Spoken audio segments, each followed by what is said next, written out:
Pak Herman, ini kalau tanaman seperti ini apa namanya nih? Ini namanya porang, Porang Bang ya? Ronald. Ya. Ini untuk bahan pangan, dia umbi atau buah, Bang? Ini kalau umbinya ini di bawah ya. Umbi itu di bawah. Ini bisa dijadikan beras. Iya. Beras bisa dijadikan mie, bisa dijadikan tepung. Lalu fungsi yang lain adalah bisa menjadi kapsul obat. Berarti ini bisa pengganti makanan pokok seperti beras di daerah kita ya? Ya, sama. Ibaratnya sama, persis. kalau misalnya masyarakat gagal panen padi atau apa, jadi tanaman seperti ini kalau dibudayakan, dibudidaya, ini akan menjadi sumber makanan pokok bagi masyarakat. Sumber makanan Ya. pokok yang paling sehat, jauh lebih sehat dari beras. Dari beras ya. Nah. Jadi ini sekarang umur berapa ini, Pak Herman? Ini kalau ini udah 2 bulan ini, Pak. 2 bulan. Udah 2 bulan. Waktu nanam pertama ini pakai umbinya atau memang ada buah? Kita pakai apa? Dari buah ya. Ini contohnya seperti ini. Ya. Ini buahnya Disebut ini disebut bulbil. bulbil. Bulbil kalau di Jawa dia disebut katak. Katak Buah ya, katak nama ya. buah. Oh, ini ada juga nih. Ada nih. Jadi nanti hanya satu-satu setiap pohonnya ini. Iya, Hanya satu-satu. hanya ada satu. Ini bisa juga nanti ada calon-calon di sini udah ada. Oh, Di dia muncul sini juga nanti di akan muncul cabang-cabangnya ya. cabang-cabang gitu. ini usia berapa bulan ini? Ini 2 bulan. Baru 2 bulan sudah. Sudah. Berarti kalau sudah ada apa namanya? Bulbil. Bulbil ya. Kalau bulbil sudah ada, itu artinya Sudah membentuk umbi di bawah. di bawah. Ya, gitu. Akarnya sudah membentuk umbi. Lalu kalau misalnya untuk masa panen ini berapa lama masa penanaman dia? Sejak penanaman itu sampai panen idealnya itu 6 bulan. Hanya 6 bulan. 6 bulan. Wah, cepat juga 6 ya. bulan. Itu per kilo kalau dijual umbinya? Kalau belajar dari tahun lalu, per September 2020 mencapai harga 15.000 per kilo, Pak. 15.000 per kilo. Per kilo. Itu mentah ya? Mentah. Dalam keadaan habis bulat. selesai panen. Iya, buah bulat ya. Betul. Itu. Oh, belum diolah setengah jadi gitu. Belum. Itu harga lain lagi. Lain lagi. Waduh, ini Lain tanaman lagi. emas juga kalau begini ceritanya nih, Pak Herman. Iya. Betul. Artinya kan kita anjurkan para petani lah, Bang Ronald sendiri juga lah sama Pak Ahmad Seniman. Pak Ahmad Seniman kan. Ya. Ayolah mulai tahun ini bagusnya menanam nanti di bulan Agustus, Pak. Kenapa? Itu kita menyambut masa musim hujan. Ya, September kan musim hujan. September. Sampai Desember ya. Nah, karena porang ini dia membutuhkan dalam 3 bulan pertama itu curah hujan yang tinggi. Artinya sebelum masa memasuki musim hujan, 1 bulan sebelum itu sudah kita tanam. Kita sudah masukkan ke lahan dengan jarak 25 cm sampai 30 cm maksimal. Ya kan, kita susun seperti ini. Yang terpenting dalam menanam ini jangan sampai lahannya tergenang air. Oh, makanya dibuat bedengan seperti Makanya kita ini. buat bedengan. Ya. Ini susun 2 di atas kan? Ini jaraknya memang seperti ini. Ya, jaraknya seperti ini. Tidak terlalu dekat. Tidak. Ini bahkan 30 cm nih kalau 30 cm ini. betul. 30 cm. Oh, 30 jadi artinya dalam satu bedengan seperti ini bisa jumlah banyak ya? Bisa jumlah banyak. Biasanya kalau 1 hektar kita bisa menanam sampai 40.000 sampai 43.000 batang. Wah. Artinya dalam 1 hektar 43.000 kalau kita menanam dari bibit yang besar, bibit super yang ada seperti ini di atas, potensi 1 hektar itu bisa mencapai 40 ton. Hasilnya 40 ton. Kalau kita menjual dengan kali-kali 10.000 saja berarti 400 juta, Pak. 400 juta betul. Modal awal itu di kisaran 100, Pak. 100 juta. 100 juta ya. Ya. Nah, jadi ini kan saya lihat ini ada apa namanya itu? Ada dua batang gitu. Apakah memang tadi bibitnya ada ditanam 2 atau 3? Oh, Bukan. tidak. Ini semua rata-rata cuma 1 bibit ya. Jadi ini tunas pertama. Yang kecil ini di bawah. iya. Ini tunas Ini pertama. terus pertama. Iya, malah. tunas pertama. Kecil dia. Lalu ini sudah mulai mau mati. Naik tunas kedua, tumbuh. Nah, ini nanti kalau ini sudah selesai, ini tunas ketiga akan mekar lagi. Oh, jadi ini terus baru nih. Ini tunas baru. Oh, saya pikir tadi malah ini yang udah mau mati. Bukan, itu tunas baru. tunas baru. Seperti ini tunas pertama, ini tunas kedua. Oh, tunas pertamanya kecil, Kecil, dia, kerdil ya? dia. Kerdil dia. Oh. Ini juga tunas pertama, ini tunas kedua, ini tunas ketiga.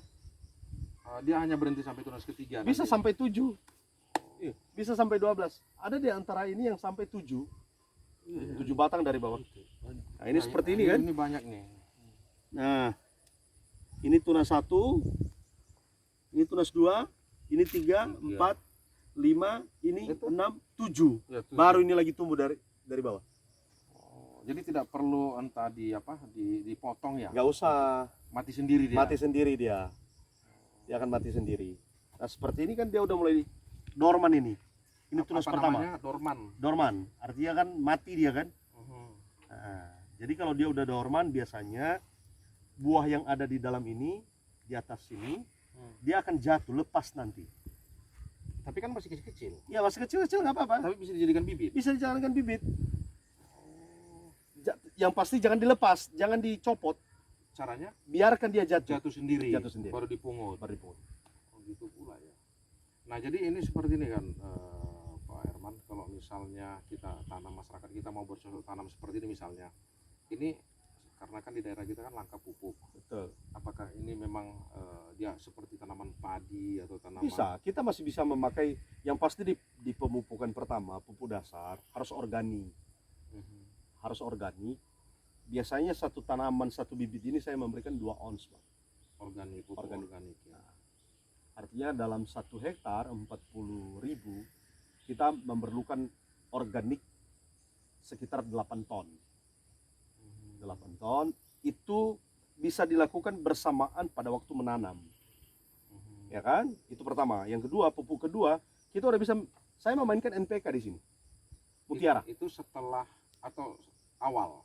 Setelah menanam, dia sudah mulai pecah daun, ya kan? Dia sudah mulai pecah daun, kita sudah bisa aplikasikan NPK yang mutiara yang dosis 16 itu ya. 16. Jadi sistemnya kalau di musim hujan cukup diberikan 1 sendok teh per batang. Artinya kan saya punya alat khusus ya di sini yang khusus memasukkan pupuk di dalam pipa, Ya. lalu saya tanam. Oh, untuk semacam dikocor. Betul. Apa namanya itu ya? Dikocor lah ya, setiap batang itu ya. Ya, ditaruh aja pupuk satu Ya. batang. Jadi dosisnya ya 1 sendok makan itu aja. Itu per 1 bulan bisa kita ulangi lagi gitu. Gitu ya. Jadi setiap bulan Ada gitu. toh? Setiap bulan. Nah, ini tadi kan masa panen dia kan sampai Ada tuh. 6 bulan ya. gitu. Enggak Tapi apa-apa. saya tahu juga kan rata-rata juga ada karena lebih baik dia kalau 2 tahun gitu. Mau. Maksudnya panennya. Iya, mulai dari masa tanam sampai kepada masa panen. Ya, jadi itu sistem 2 kali musim maksudnya itu, Bang. Jadi kalau Oh. pertumbuhannya sendiri dan Mau ya. masa hidupnya itu per 6 bulan. Oh. Nah, biasanya kalau kita sudah sampai pada umur 6 bulan ini Nah, porang. itu lahan. Kalau yang seperti ini di dalamnya mungkin sekitar 0,5 sampai 0,8 ons berat umbinya. Nah, pabrik menerima kan 0,5, paling kecil. paling kecil. Ada. Oh, Cuman sayang kalau kita jual dengan Lama. berat 0,7, 0,8, iya, tinggal nunggu bentar lagi. kita biarkan aja dalam tanah. Iya. Kita tunggu dia istirahat 4 bulan. Iya. Dan di bulan kelima dia bertunas lagi. Dan itu mengalami pembesaran. Pembesaran. Artinya yang 8 ons tadi ini bisa mencapai 3-4 kilo Oh, gitu ya. di musim kedua. Nah, coba abang bayangkan kemudian kalau kita punya 40.000 batang, kita menunggu efektifnya itu 1 tahun 7 bulan. Iya. Ya, hitungannya seperti itu, Bang. 1 tahun 7 bulan. Musim pertama katakan full 1 tahun, lalu kita tunggu dia tunas lagi, dia berarti 6 bulan kan? Katakanlah 7 bulan. Iya. Makanya saya bilang 1 tahun 7 bulan.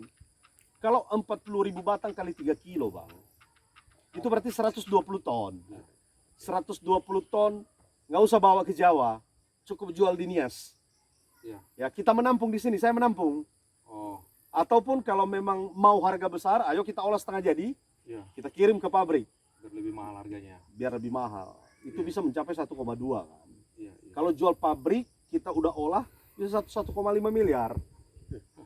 Nah, itulah kira-kira Ini bisa porang ini. jadi bisa jadi ini petani berdasi kalau udah seperti ini. Ya, Soalnya saya lihat juga apa namanya itu seperti abang sampaikan tadi awal bahwa musuh tanaman ini sepertinya minim ya. minim Seperti musuhnya. Itu tikus, hama. yang saya temukan di sini biasanya ada hama daun. Tapi satu-satu dia. Sehingga gini, kita tidak perlu sampai harus memberikan pestisida membunuhnya. Karena pada waktu kita lakukan razia pagi, ada 1-2 dia di lahan. Tinggal comot aja, matikan. Gitu ya. Wah, luar biasa nih. Kenapa nggak dari dulu nih, Pak Herman? Saya juga menyesal kenapa nggak dari dulu, Bang. Seharusnya kalau pemerintah sudah mulai tahu ini dari dinas terkait, seharusnya ini bisa budidaya di sini, ya, diterapkan di petani-petani kita. Kita harapkan dengan para kepala desa lah ya, para kepala desa kan di Permendes nomor 13 tahun 2020 sekarang, Bang Ronald. Diatur di situ 4 prioritas dana desa. Yang pertama, pendidikan, kesehatan, pertanian, dan BUMDes. Ya. Nah, kita ambil di pertaniannya. Ayo, setiap desa menanam. Sisihkan 250 juta untuk kemudian membuka 2 hektar. Ini uang Anda yang 250 juta bisa sampai bermiliar-miliar kemudian pada waktu panen. Persoalannya gini, kalau tanaman yang lain itu dia membutuhkan anggunan di bank seperti cabai, bawang, sawah. Pada waktu kita meminjam kur, dia butuh anggunan, harus ada jaminan. Porang tidak. Kenapa? Pemerintah mengetahui betul bahwa daya hidupnya 95% ke atas. Artinya keterjaminan hidup pasti. Karena kenapa? Ini tanaman hutan. Artinya minim gagal lah ya. Minim gagal. Iya, beda kalau kayak cabai, kayak bawang, jahe, Betul. padi, hamanya begitu banyak ya, bisa terjadi gagal panen. Ada satu istilah gini, Bang. Ini kan tanaman hutan. Iya. Jadi kalau di hutan tanpa dibudidaya bisa hidup ya. Konon lagi kalau dibudidaya. Betul. Nah itu. Masuk akal juga. Ya cobalah lahan kita banyak lahan tidur. Kalau diolah dengan baik ditanami porang ini. Ada satu ilmu yang bagus, Bang. Supaya kalau masih penasaran, jangan pernah dimulai. Ya kan? Jangan pernah dimulai, jangan pernah kerjakan. Ya kan? Itu juga lebih berhasil kan, nggak pernah rugi gitu loh kan. Tunggu aja orang lain yang mulai dulu gitu. Lihat dulu dia apa jadi. Lihat aja dulu gitu. Betul. Nah, makanya ini Pak Firman dari Ulugawo, dia kemarin penasaran begitu dia lihat di mana ya, di Facebooknya Pak Herman. Dia datang ke saya. Ayo kita jumpai dulu Pak Herman dulu. Penasaran saya porang itu biar kita tanam di Ulugawo katanya gitu, atau di Denegabo. Masalahnya memang hal-hal yang seperti itu saya suka, Bang. Karena gini, saya nggak mau kaya sendiri. Jadi saya biar sama-sama kita kaya maksudnya. Nampaknya kalau masyarakat menanam ini, hampir katakanlah seluruh masyarakat petani kita menanam ini kaya berjamaah ini. Artinya kepulauannya situ tidak daerah tertinggal lagi. Untuk para petani, Bang, yang minim modal cukup 5.000 batang. 5.000 batang satu petani. Hitungan saya 3 juta 1 bulan. 1 bulan. Kalau dibagi rata 12. Artinya punya 5.000 batang, Pak, yang bibit super, bergaji 3 juta 1 bulan. Jadi nggak perlu jadi pekerja yang harus susah payah mencari pekerjaan tiap hari. Artinya bisa menciptakan lapangan kerja. Bagaimana kelanjutannya? Saya bilang ini kebutuhan manusia. Habis dimakan, dibuang, dia beli lagi. Karena makanan. Kebutuhan pokok. Ya sama lah kalau dia bisa menggantikan posisi beras, ya kan beras itu kan kalau nggak salah dia karbohidrat ya. Karbohidrat ya. Berarti dia juga mengandung karbohidrat. Sama posisinya kayak gandum. Betul. Bedanya gulanya porang ini rendah sekali. Hampir 0%. Nah ini cocok bagi orang-orang menengah yang usia sudah mulai pertengahan usia ke 60. Betul. Untuk mencegah diabetes ya. Betul. Penyakit gula. Betul. Itu. Wah, luar biasa ini. Jadi ini biasanya ini diolah atau dibudidaya kebanyakan di Jawa, biasanya ini mereka ekspor keluar luar negeri. Ekspor, rata-rata ekspor bang. Kalau negara yang tertuju yang paling besar sekarang kan Cina ya. Cina, Jepang, kalau Thailand sendiri, Thailand juga penyuplai porang. Vietnam mereka kekurangan. Nah kita memang sedang di blacklist ini Cina. Blacklist oleh Cina untuk porang Indonesia karena ada kasus dari Madiun kemarin. Tapi Pak Luhut itu sudah buka akses lagi dengan Menteri Luar Negerinya kemarin di Danau Toba. Masalah apa? Busuk yang dikasih. Ada 12 kontainer. Jadi sejak ditemukan itu di pelabuhan 12 kontainer berjamur. Wah, inilah. Sejak itu blacklist Indonesia. Akhirnya sampai sekarang kita itu masuk ke Cina tetapi melalui negara ketiga dari Vietnam. Repot juga kalau begitu, kalau misalnya petani kita, sebenarnya bukan petaninya nggak jujur nih, pedagangnya. Ini pedagangnya. yang curang. Padahal iskan itu sekarang 1.200 hektar bang. 1.200 nanam porang. Nanam porang. 1.200 hektar. Ini Babel, kepala daerah yang baru terpilih, program 100 harinya porang. Situ Bondo program 100 harinya porang. Ya kan? Pati tahun ini sudah mulai ekspor, satu kabupaten Pati main porang. Madiun itu pada waktu saya datang 5.400 hektar yang sudah jalan. Tapi gini, biasanya kan kalau misalnya barang Banyak, ini kan harga turun. ya harganya kan bisa anjlok. Sebelum seperempat kita memenuhi kebutuhan pasar dunia. Oh. Karena kenapa? Tidak semua negara bisa hidup bang. Oh, Dia hidup di tanah di daerah tropis. berarti di daerah dingin mereka Nggak bisa. tanam. Jepang itu susah mendapatkan porang karena dia memiliki musim 4. Iya, iya, Cina juga begitu. iya. Nah Indonesia ini salah satunya negara tropis yang bisa maksimal mendapatkan porang selain Thailand, Vietnam gitu loh. Filipina saja masih meminta ekspor Indonesia. Iya, iya. Luar biasa, Bang Herman. Sebenarnya ini kalau bisa nanti kami minta bibit satu aja lah. Nanti bisa diambil itu bang. Iya, kita mau bikin di polybag biar kita lihat proses pertumbuhannya. Siap. Sambil kita benahi lahan. Siap. Jadi sebenarnya kalau ada banyak katakanlah Pak Herman tidak orang muda lagi tapi tetap berjuang muda. Kalau banyak seperti Pak Herman di Niasi ini, saya kira Niasi ini bisa maju. Ayo, para kepala desa, ayo, mari bertani porang. Iya, saya tertarik lah, saya tertarik betul. Karena kita udah coba kemarin cabai, kita Iya, udah gagal. coba apa, itu banyak hamanya Iya. dan sulit diatasi. Dan mungkin juga apa iklim di sini Iya. untuk cabai itu kurang bersahabat. Betul. Nah makanya saya lihat ini, saya lihat di Facebooknya Bang Herman, wah ini luar biasa. Dan itu Bagus ini. yang saya pelajari juga bahwa Hijau ya bang? hamanya itu sangat sedikit sekali, minim. Betul. Saya dengar tadi tikus pun tidak Tikus sah nggak makan mau, itu. gatal kalau dia makan. Padahal kalau umbinya ubi kayu atau ubi rambat itu, Oh dia sikat itu bang? itu enak dia kan, perbaikan gizi tikusnya. Kalau ini dia nggak mau, gatal kan. Itu. Nah bagus ini Pak Herman. Jadi terima kasih lah Pak Herman atas Oke Bang Ronald. ya, atas Oke. kebaikannya.